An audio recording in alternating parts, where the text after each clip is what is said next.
I think it's a cover-up. What do you think?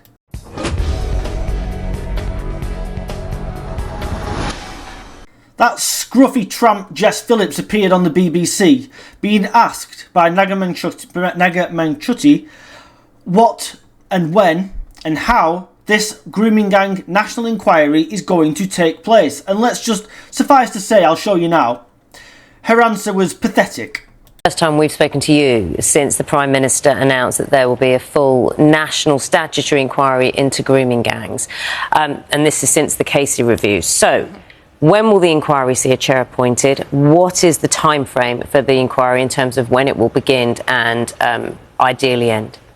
So look, all of that work is currently being undertaken, and it won't be too long until chairs are appointed. Obviously there's huge amounts of due diligence and work that has to go into that, and the terms of reference for the inquiry, where, when, how it starts, the Inquiries Act and frankly good practice means that we have to undertake that work alongside the chair, because as people wanted it to be, it is actually independent of me. So me saying when...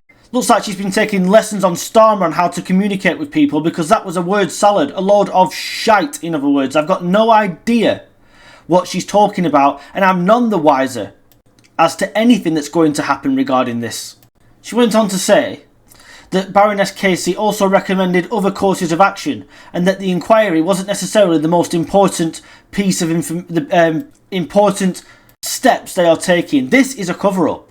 They are going to try and sweep this under the carpet because the Labour Party is probably up to their necks in this, and they are terrified about how many Labour councillors, possibly MPs, I don't know, even peers, who knows, could be involved in all of this. Maybe even the entire establishment, maybe Tories as well. Maybe they're trying to protect the establishment to make sure the two-party system can continue. She was asked if there would be a chairman appointed before the summer recess. She wouldn't answer, so that's a no. There can be no action without a chairman to get this thing going, and there's going to be no chairman without the Labour Party finding someone who they would consider sound, in other words, someone who's going to find in their favour, chairing this inquiry first. There's going to be no action here.